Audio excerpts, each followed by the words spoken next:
UP के प्रतापगढ़ से सांसद और भाजपा के ओबीसी मोर्चा के राष्ट्रीय महामंत्री संगम लाल गुप्ता लखनऊ पहुंचे। जहां उन्होंने कहा कि लोकसभा चुनाव में भाजपा पूर्ण बहुमत की सरकार बनाने जा रही है। साथ ही स्थानीय निकाय चुनाव में भी भाजपा जीत का परचम लहराने को तैयार है। मंत्री संगम लाल गुप्ता ने अनादि टीवी के संवाददाता अनूप चौधरी से बातचीत की। भारतीय जनता पार्टी के ओबीसी मोर्चा के राष्ट्रीय महामंत्री संगम लाल गुप्ता जी हमारे साथ हैं। संगम लाल गुप्ता जी भारतीय जनता पार्टी के प्रतापगढ़ से सांसद भी हैं। उनसे तमाम मुद्दों पर बात करेंगे। जिस तरह से भारतीय जनता पार्टी ने लक्ष्य रखा है 80 लोकसभा सीटों का और उस सीटों पे 80 सीटों पे काम भी कर रही है। खासतौर से उन सीटों पर भारतीय जनता पार्टी का फोकस है जहां पे वो सीटें हारी है और वो भी भारतीय जनता पार्टी दावा कर रही उन सीटों के अलावा पूरी की पूरी यूपी की जो 80 लोकसभा सीटें हम उनसे जीतेंगे। हम बात करेंगे जिस तरह से भारतीय जनता पार्टी ने दावा कर रही है कि पूरी की पूरी 80 लोकसभा सीटें जीतेंगे, कैसा उन दावों में कितनी सच्चाई है, क्योंकि कुछ सीटें जो है वो हार चुकी हैं। देखिए, दावा में सच्चाई यही है कि जब हम आजमगढ़ का चुनाव जीते तो उससे सिद्ध हो जाता है कि हम 80 की 80 सीट जीतेंगे। जब हम रामपुर लोकसभा की सीट हम जीते, विधानसभा की सीट जीते, तो उससे सिद्ध हो जाता है कि पूरे प्रदेश में 80 की 80 सीट इस बार भारतीय जनता पार्टी जीतेगी, क्योंकि प्रदेश की जनता ने जो परिवारवाद की पार्टियां थी उनको नाकार चुकी है। जो विकासवाद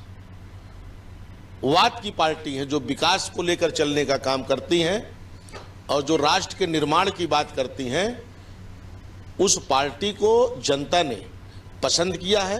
तो भारतीय जनता पार्टी मोदी जी के नेतृत्व में उत्तर प्रदेश में योगी जी के नेतृत्व में जीरो टॉलरेंस की जो हमारी सरकार चल रही है, गुंडे और माफियाओं के ऊपर निरंतर कार्रवाई हो रही है। ग्लोबल इन्वेस्ट समिट हुआ, पूरे देश और दुनिया से लोग उत्तर प्रदेश की तरफ पलायन किए हैं और गुंडे माफिया उत्तर प्रदेश छोड़ के दूसरे प्रदेश में पलायन कर चुके हैं। इससे ये सिद्ध होता है कि इस बार भारतीय जनता पार्टी उत्तर प्रदेश में 80 की 80 सीट जीतेगी। अच्छा, अभी आपने कहा रामपुर लोकसभा सीट जीत लिए हैं, लेकिन मैनपुरी में बहुत करारी हार मिली। वहां पे तो सीट बहुत ज्यादा अंतर आ गया था, करीब 4.5 लाख का। देखिए, कहीं व्यक्तिगत कुछ होता है, ऐसा नहीं है कि व्यक्तिगत कोई होता है, मगर हम जो सीट कभी नहीं जीते थे, आजमगढ़ और रामपुर, वो सीट हमने जीता है। अच्छा, अभी आप कह रहे हैं कि यूपी से गुंडे माफिया भाग रहे हैं, विपक्ष लगातार इस मुद्दे को लेकर सरकार पर हमलावर है, खासतौर से समाजवादी पार्टी का कहना है कि जिस तरह से जीरो टॉलरेंस की बात कही जाती है अपराध को लेकर, लेकिन अपराधी बेखौफ है, जिसका तो ताजा घटना बताया था प्रयागराज को लेकर। और सदन में जब मुख्यमंत्री जी ने कहा था मिट्टी में मिला देंगे, उस शब्द का विपक्ष ने बहुत विरोध भी किया था। देखिए, ये समाजवादी पार्टी अब हो गई है समाप्त, उस समाप्तवादी पार्टी हो गई है। और विपक्ष का जो मुद्दा है, क्योंकि माननीय मुख्यमंत्री जी अगर उन्होंने कहा कि मिट्टी में मिला देंगे, तो अराजक तत्व अगर गुंडे माफियाओं ने अनर्गल पैसा कमाया है और उससे संपत्तियों को बनाया है, तो आप देख रहे हैं कि उत्तर प्रदेश में उन संपत्तियों पे बुलडोजर चलाने का भी काम हो रहा है। अच्छा, आप सांसद होने के साथ साथ ही भारतीय जनता पार्टी के जो ओबीसी मोर्चा है उसके राष्ट्रीय महामंत्री भी हैं। आज जो है सरकार ने कैबिनेट की जो बैठक हुई थी उसमें एक रिपोर्ट जो है उसको स्वीकृत कर ली है। हालांकि उसका अंतिम फैसला तो सरकार के जो प्रवक्ता है मंत्री हैं के शर्मा, उनका कहना है कि 11 अप्रैल को हियरिंग होगी सुप्रीम कोर्ट में, उसके बाद ही तय हो पाएगा कि यूपी में निकाय चुनाव कब होना है। लेकिन सरकार मान रही कि अप्रैल के अंत तक ही चुनाव करा सकते हैं। आज जो एक डेडिकेटेड टीम थी जिसने जो रिपोर्ट तैयार की है, वो माननीय मुख्यमंत्री योगी आदित्यनाथ जी से मिलने गए थे, लेकिन वो सभी जूते उतार के गए थे। तो सपा मुखिया अखिलेश यादव ने एक ट्वीट किया है और कहा कि जब जो डेडिकेटेड कमीशन ही जूते उतार के मुख्यमंत्री जी से मिल रहा है, तो ऐसे में कितना उनसे उम्मीद की जा सकती है कि मुख्यमंत्री ओबीसी या दलित या उनके हितैषी हैं, वो उनके विरोधी हैं।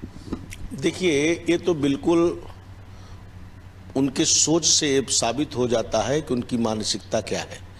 अरे भाई, किसी के घर में कहीं भी हम अगर जा रहे हैं तो हम स्वयं भी कहीं ना कहीं, यहाँ हम वीवीआईपी बैठे हैं, लोग आते हैं बाहर हाल में जूते उतार देते हैं, हम स्वयं उतार देते हैं।